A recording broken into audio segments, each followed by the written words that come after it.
Assalamualaikum warahmatullahi wabarakatuh. Selamat pagi, salam sejahtera untuk kita semua. Perkenalkan, saya Dia Aulia Rahma Ruslan, SHMKN, salah satu dosen Fakultas Hukum Universitas Patimura pada bagian Hukum Keperdataan. Pada kesempatan ini, saya akan menjelaskan salah satu materi perkuliahan yang saya ajarkan, yaitu mata kuliah Hukum Perdata. Mata kuliah Hukum Perdata merupakan salah satu mata kuliah wajib yang diajarkan pada mahasiswa semester 2 yang mempunyai bobot 4 SKS. Mata kuliah Hukum Perdata mempunyai 9 pokok bahasan yang masing-masing terdiri dari sub pokok bahasan. Adapun materi yang diajarkan dalam mata kuliah Hukum Perdata, yang pertama mengenai konsep dasar hukum perdata, yang kedua mengenai hukum orang, yang ketiga mengenai hukum keluarga, yang keempat mengenai hukum perkawinan, yang kelima mengenai hukum benda, yang keenam mengenai hukum waris, yang ketujuh mengenai hukum perikatan, yang kedelapan mengenai hukum pembuktian dan daluarsa, dan yang terakhir mengenai eksistensi hukum perdata dalam perkembangannya. Ada 9 CPMK atau capaian pembelajaran mata kuliah yang hendak dicapai dalam mata kuliah Hukum Perdata, yaitu mahasiswa diharapkan mampu memahami dan menjelaskan mengenai konsep dasar hukum perdata, mengenai hukum orang, mengenai hukum keluarga, mengenai hukum perkawinan, mengenai hukum benda, mengenai hukum waris, mengenai hukum perikatan, mengenai pembuktian dan daluarsa, dan yang terakhir mengenai eksistensi hukum perdata dalam perkembangannya.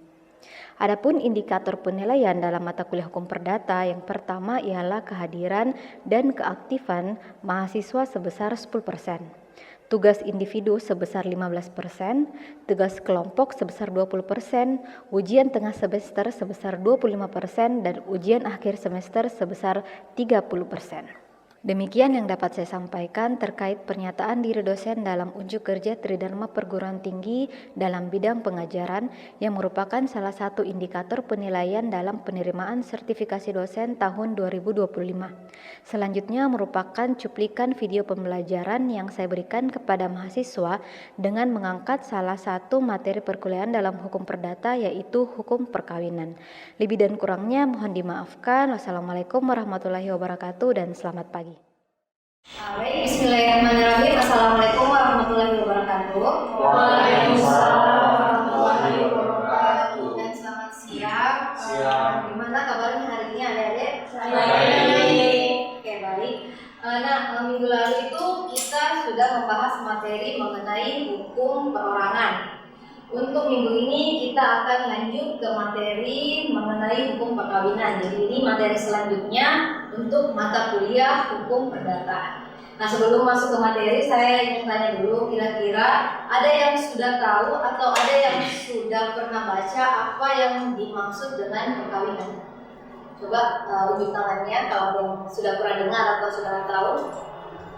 Ya, namanya siapa? Nabila. Oke, Nabila. Perkawinan itu apa, Nabila? Perkawinan itu lahirnya hubungan keluarga antara seorang perempuan dan seorang laki. Oke, jadi menurut Nabila, perkawinan itu adalah lahirnya hubungan keluarga antara seorang laki-laki dan perempuan. Nah, untuk melihat definisi perkawinan dari undang-undang, kita masuk ke materi pertama mengenai, kita lihat dulu dasar hukum dari perkawinan yang diatur menurut hukum Indonesia. Dasar hukum perkawinan di Indonesia itu ada 3. Jadi ada 3 regulasi yang mengatur mengenai hukum perkawinan di Indonesia. Yang pertama itu adalah Undang-Undang Nomor 1 Tahun 1974 tentang perkawinan yang telah diubah dengan Undang-Undang Nomor 16 Tahun 2019. Jadi ini regulasi pertama yang mengatur tentang perkawinan di Indonesia. Nah, kemudian yang kedua itu adalah kompilasi hukum Islam. Nah, kemudian yang ketiga adalah Kitab Undang-Undang Hukum Perdata. Jadi itu 3 landasan hukum perkawinan yang ada di Indonesia. Sampai sini paham? Ya. Nah, selanjutnya kita masuk ke pengertian atau definisi dari perkawinan. Nah, definisi perkawinan itu bisa kita lihat di dalam pasal 1 Undang-Undang Perkawinan. Jadi pasal 1 Undang-Undang Perkawinan itu yang tadi, yang Undang-Undang Nomor 1 Tahun 1974. Oke, jadi kalau kita lihat definisinya, ini ada beberapa unsur untuk pengertian dari perkawinan itu sendiri. Jadi perkawinan unsur yang pertama adalah ikatan lahir dan batin. Artinya perkawinan itu dia tidak hanya terikat secara lahiriah, tetapi perkawinan juga terikat secara batin. Oke? Jadi ikatan lahir batin antara sebagai seorang suami istri, antara seorang pria dan seorang wanita. Oke, jadi regulasi kita saat ini itu hanya mengakui perkawinan yang dilakukan oleh pria dan wanita. Kalau yang ingin melakukan perkawinan pria dan pria atau wanita dan wanita, maka undang-undang perkawinan tidak mengatakan atau tidak mengklasifikasikannya sebagai perkawinan. Oke, kemudian kita lihat lagi tujuannya. Tujuannya adalah membentuk keluarga atau rumah tangga yang bahagia dan kekal. Jadi seseorang yang melakukan perkawinan itu tujuannya itu memang pada dasarnya adalah membentuk keluarga yang bahagia dan kekal. Nah, kemudian berdasarkan ketuhanan yang Maha Esa. Jadi semua perkawinan yang dilaksanakan di Indonesia itu dia harus berdasarkan ketuhanan yang Maha Esa. Jadi apapun agamanya, tetap dia harus berlandaskan pada ketuhanan yang Maha Esa. Sampai sini ada yang ingin ditanyakan? Oke ya, jadi jelas ya untuk definisinya itu diatur dalam pasal 1 Undang-Undang Perkawinan. Nah, selanjutnya kita langsung kepada syarat perkawinan. Jadi undang-undang memang mengatur ada beberapa syarat yang harus dipenuhi seseorang yang ingin melakukan perkawinan. Nah, kita lihat ini ada 3 syarat yang harus dipenuhi seseorang yang akan melakukan perkawinan. Syarat yang pertama adalah perkawinan harus didasarkan pada asas kesepakatan kedua calon mempelai. Artinya, perkawinan ini sah jika dikehendaki oleh kedua belah pihak. Jadi tidak boleh atas adanya kepaksaan. Oke? Kemudian syarat yang kedua, perkawinan hanya diizinkan jika pria dan wanita sudah mencapai umur 19 tahun. Oke. Nah, di Undang-Undang yang nomor 1 tahun 1974 itu sebenarnya diatur untuk laki-laki itu minimal 19 tahun dan perempuan itu minimal 16 tahun. Tetapi pasca dilakukannya perubahan Undang-Undang tahun 2019 yang mengatur tentang perkawinan, itu untuk wanita maupun pria itu semua batas minimal usianya adalah 19 tahun. Berarti ketika 19 tahun baru bisa dilaksanakan perkawinan. Nah, kemudian yang ketiga, tidak terikat tali perkawinan dengan orang lain. Sampai sini paham? Oke, jadi ini yang 3 syarat seseorang agar dapat melangsungkan perkawinan. Nah, baik, terkait syarat perkawinan yang 3 tadi itu ada yang ingin ditanyakan atau ada yang kurang jelas? Saya Kak. Iya. Atas nama siapa? Adi Saputra Kak. Ya, silakan. Kan di Indonesia ini itu sekarang sedang maraknya pernikahan di bawah umur. Ya. Seperti kasus yang kemarin itu yang pernah viral, ada yang dari Jawa kalau nggak salah itu dia menikah di bawah umur gitu. Sedangkan kan di poin kedua tadi harus ada batasannya. Oke, jadi pertanyaannya bagus sekali ya. Jadi pertanyaannya itu kenapa di regulasi saat ini itu diatur bahwa pernikahan itu minimal 19 tahun untuk laki-laki maupun perempuan, tapi kalau kita lihat kenyataannya masih banyak kasus-kasus pernikahan dini atau di bawah umur yang dilakukan di Indonesia. Nah, pertanyaannya apakah itu sah menurut hukum?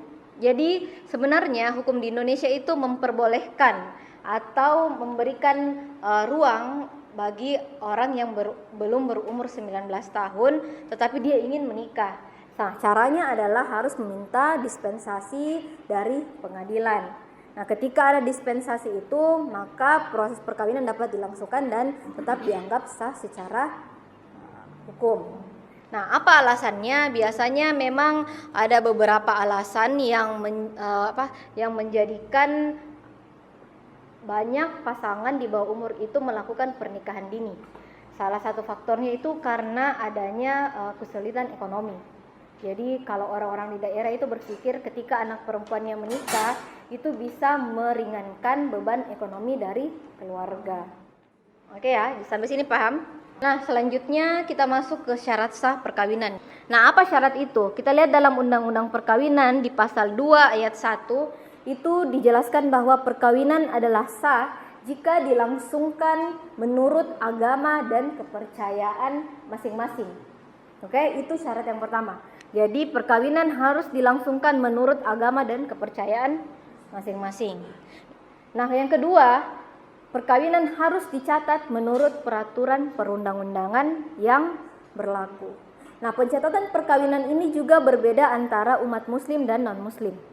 Kalau yang muslim, pencatatannya ada yang tahu di mana? Pencatatan perkawinan untuk umat muslim atau yang beragama Islam? Di kantor urusan agama. Sedangkan kalau yang non-muslim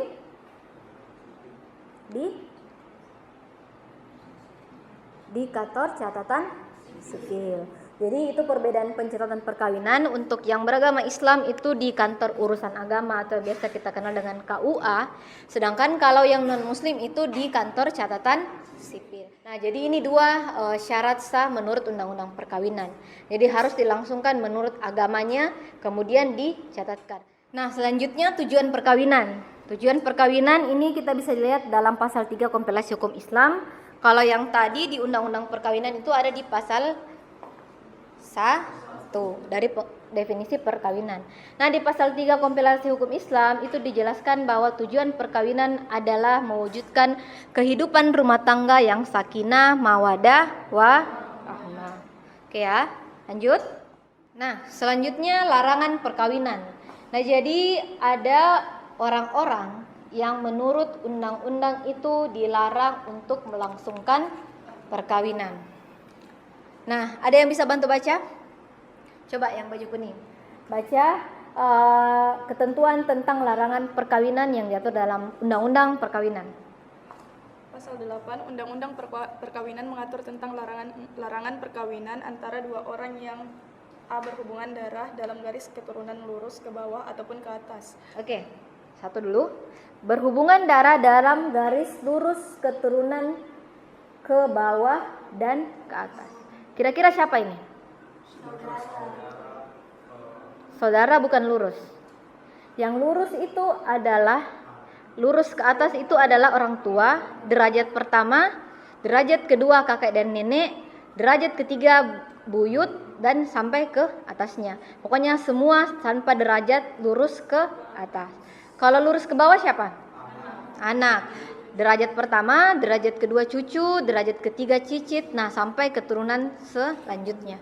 Paham ya? Jadi itu keluarga dalam garis keturunan ke atas maupun ke bawah.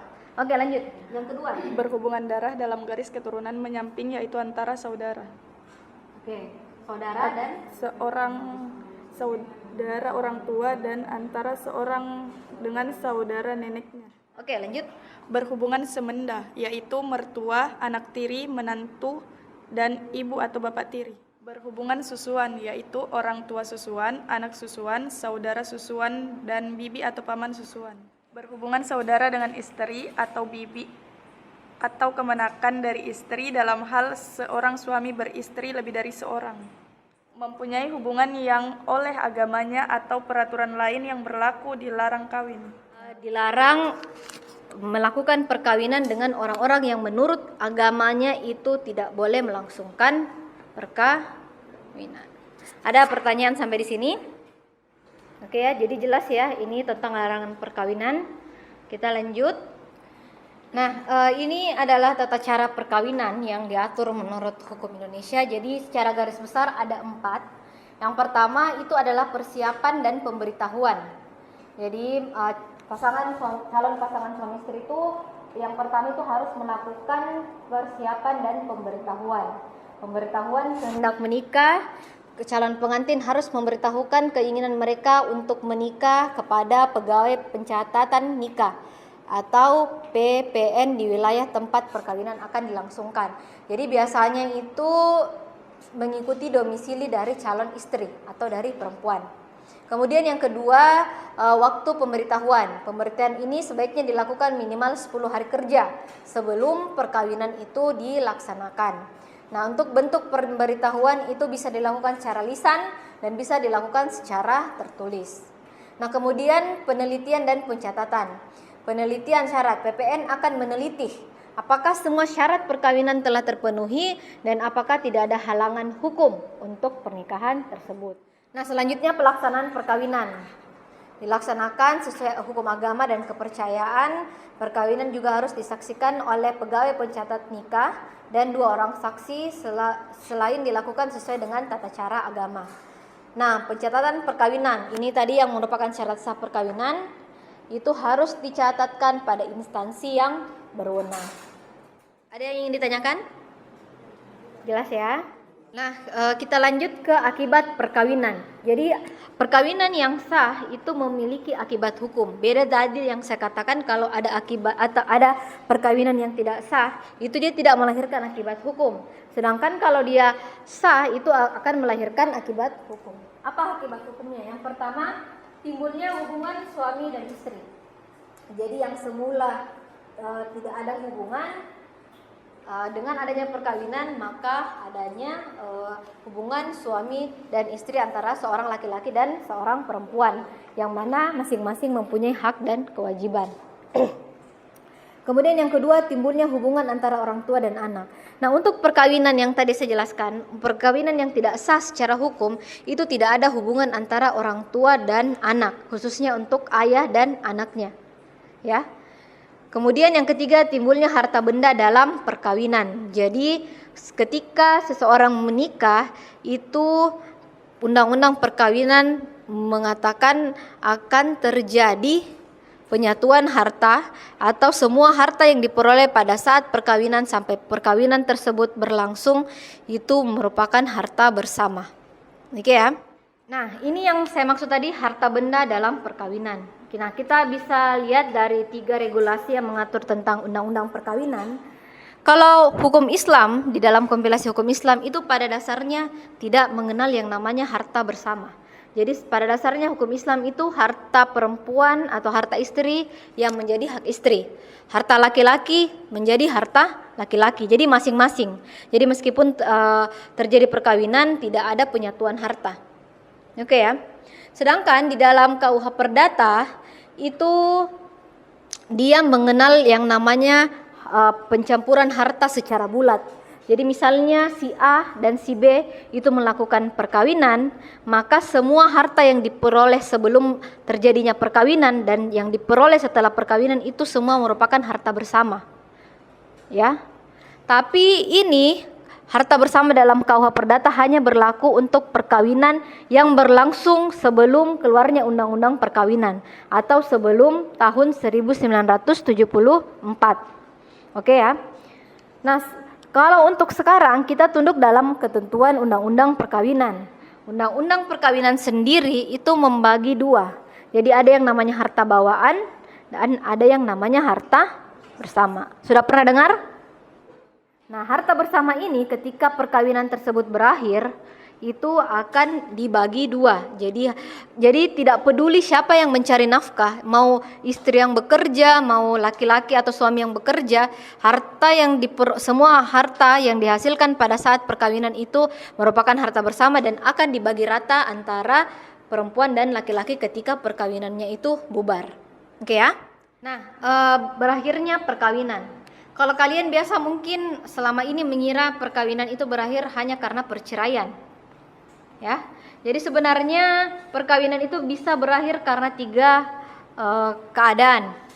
Yang pertama itu perceraian, oke. Yang kedua itu karena kematian, jadi meninggalnya salah satu pasangan, itu juga dianggap berakhirnya perkawinan. Dan yang ketiga adalah karena putusan pengadilan. Nah, dalam keadaan apa ini biasanya putusan pengadilan itu mengakhiri suatu perkawinan? Itu ketika perkawinannya tersebut dibatalkan. Karena memang kita di hukum Indonesia itu masih mengenal yang namanya pembatalan perkawinan. Jadi perkawinan sudah berlangsung tetapi dimohonkan atau dimintakan pembatalan oleh pihak-pihak tertentu. Nah, ini juga itu dianggap merupakan salah satu hal yang mengakhiri perkawinan. Ada yang ingin ditanyakan tentang berakhirnya perkawinan? Jelas ya? Oke, lanjut. Nah, selanjutnya akibat dari berakhirnya perkawinan. Nah, ketika perkawinan itu berakhir, maka akibat hukumnya itu terhadap status suami istri. Jadi yang awalnya berstatus suami dan istri berakibat menjadi mantan suami dan mantan istri. Jadi berakhirlah ikatan lahir dan batin itu yang awalnya terbentuk karena adanya perkawinan. Kemudian yang kedua, akibat hukum terhadap harta benda perkawinan yang saya jelaskan tadi. Jadi untuk harta bawaan dibawa masing-masing, tidak ada proses pembagian, sedangkan untuk harta bersama itu dibagi dua antara suami dan istri. Nah, selanjutnya perkawinan campuran. Nah, perkawinan campuran ini adalah perkawinan yang dilangsungkan antara laki-laki dan perempuan yang mempunyai kewarganegaraan yang berbeda. Nah, berdasarkan ketentuan yang berlaku di Indonesia, perkawinan yang dilangsungkan di luar wilayah negara Kesatuan Republik Indonesia antara dua warga negara Indonesia atau seorang warga negara Indonesia dengan warga negara asing adalah sah. Jadi itu diperbolehkan bila mana dilakukan menurut hukum yang berlaku di negara di mana perkawinan itu dilangsungkan dan bagi WNI tidak melanggar ketentuan undang-undang perkawinan. Kemudian dalam waktu 1 tahun setelah suami istri itu kembali ke Indonesia, itu harus mencatatkan perkawinannya di instansi yang berwenang. Jadi kalau kalian mau menikah dengan warga negara asing itu boleh. Itu boleh dilaksanakan di Indonesia, bisa dilaksanakan di luar wilayah Indonesia. Yang jelas dilaksanakan sesuai dengan hukum yang berlaku di negara mana kalian melaksanakan. Dan setelah 1 tahun kalian kembali ke Indonesia harus dicatatkan. Oke ya, paham? Nah, selanjutnya untuk yang dilaksanakan di wilayah negara Republik Indonesia itu disebutkan bahwa perkawinan antara dua orang di Indonesia yang tunduk pada hukum yang berlainan karena perbedaan kewarganegaraan dan salah satu pihak berkewarganegaraan Indonesia. Nah, perkawinan antara dua orang yang berbeda kewarganegaraan dan salah satunya WNI yang dilangsungkan di Kedutaan Besar Negara Asing Indonesia pada dasarnya dianggap perkawinan yang dilangsungkan di wilayah Indonesia.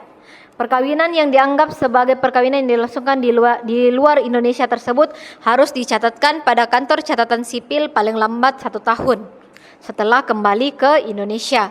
Surat bukti perkawinan itu didaftarkan di kantor pencatatan perkawinan tempat tinggal pihak mempelai. Proses pencatatan perkawinan yang diatur oleh undang-undang itu sendiri antara dua orang yang berbeda kewarganegaraan pada prinsipnya tidak menjadikan perkawinan itu tidak sah karena proses pencatatan adalah proses administrasi. Namun dalam hukum nasional Indonesia, proses pencatatan itu telah menjadi bagian dari hukum positif karena hanya dengan proses ini maka masing-masing pihak diakui segala hak dan kewajibannya. Terakhir mengenai hak dan kewajiban suami dan istri. Jadi suami dan istri itu dalam undang-undang diatur bahwa mempunyai kedudukan yang sama. Oke, dan mereka itu harus saling mencintai dan menghormati. Nah, seorang suami sebagai kepala keluarga mempunyai kewajiban untuk melindungi istri, memberikan segala sesuatu keperluan hidup yang berumah tangga sesuai dengan kemampuannya. Dan istri mempunyai kewajiban untuk melakukan pengurusan terhadap rumah tangga. Nah, ada yang ingin bertanya terkait materi kita hari ini mengenai hukum perkawinan. Jadi materi kita sampai di hak dan kewajiban suami istri.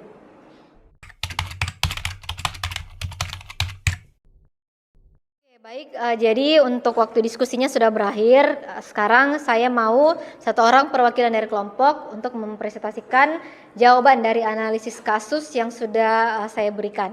Jadi satu orang dari kelompok 1 dan satu orang dari kelompok 2. Kelompok 1 siapa yang ingin menjawab? Ayo, silakan. Silakan berdiri, perkenalkan nama dan coba dipaparkan gambaran kasusnya seperti apa. Oke, baik. Terima kasih. Perkenalkan, nama saya Ade Saputra Nanderwan, perwakilan dari kelompok 1. Jadi hasil dari diskusi kami ialah bahwasanya di Indonesia itu sebagaimana di pasal 2 ayat 1 bahwasanya yang berbunyi perkawinan adalah sah apabila dilakukan menurut hukum masing-masing agamanya dan kepercayaannya lagi. Nah, jadi artinya tidak bisa perkawinan beda agama, karena menurut pemahaman saya, sepengetahuan saya bahwasanya mulai dari agama muslim dan non muslim itu tidak diperbolehkan menikah beda agama, dan sampai saat ini juga tidak ada yang mengatur perkawinan tentang beda agama. Oke ya, ada tanggapan dari kelompok 2? Ya, jadi tadi kelompok 1 dari hasil analisis kasusnya itu mengatakan bahwa sampai saat ini di Indonesia belum ya. Jadi memang kita belum mengatur mengenai perkawinan beda agama. Karena pada dasarnya kita kembali lagi ke pasal 2 ayat 1. Jadi pasal 2 ayat 1 ini dia akan menjelaskan kalau perkawinan itu sah jika dilangsungkan menurut agama dan kepercayaan masing-masing. Jadi pemahaman, ada beberapa orang yang menganggap bahwa agama dan kepercayaan masing-masing itu bukan masing-masing. Misalnya dia suaminya Islam dan calon istrinya Kristen, tapi hanya satu kepercayaan yang dipakai. Karena kan kita juga akan mengalami kebingungan, ya kan? Perkawinan ini akan dicatat di mana? Karena kalau untuk yang beragama Muslim kan dia di KUA, sedangkan kalau yang non Muslim kan dia dicatatkan di kantor catatan. Oke, baik. Terima kasih kelompok 1. Selanjutnya kelompok 2, 1 orang. Baik, perkenalkan saya Ibra Triandaristi. Di sini saya akan menjawab hasil hasil diskusi kami dari kelompok 2 yang mengenai apakah transgender bisa menikah walaupun status hukumnya itu sudah berubah menjadi perempuan. Di sini kami telah catat beberapa hasil diskusi kami yang mana transgender ini menyalahi aturan kepercayaan agama, yang dimana dalam pasal 2 ayat 1 sebagai berlangsungnya suatu syarat pernikahan yang yakni harusnya dilangsungkan menurut kepercayaan agama atau kepercayaan tradisional masing-masing, yang dimana menurut agama Islam suatu pernikahan yang walaupun sudah merubah status kelaminnya menjadi dari laki-laki, dari pria ke perempuan atau sebaliknya, itu tetap menyalahi kodrat, yang dikarenakan bahwa setiap agama meyakini suatu tujuan pernikahan itu melahirkan suatu keturunan, yang dimana transgender ini tidak memiliki salah satu bagian yang dimana jika menikah dengan si pria itu tidak dapat melahirkan suatu keturunan, itu pun sebaliknya sebagai perempuan. Mungkin itu. Baik, jadi sudah jelas ya tadi jawaban dari kelompok 2 kalau memang meskipun dia sekarang sudah secara hukum diakui sebagai perempuan, tapi ketika dia hendak menikah dengan seorang laki-laki nanti, apalagi kan agamanya masih Muslim, itu pasti akan terhalang. Karena kalau kita lihat di dalam fatwa MUI itu sendiri, orang yang melakukan perubahan jenis kelamin itu atas kehendaknya itu tidak mempunyai akibat hukum, artinya jenis kelaminnya tetap sama-sama jenis kelamin yang sebelumnya.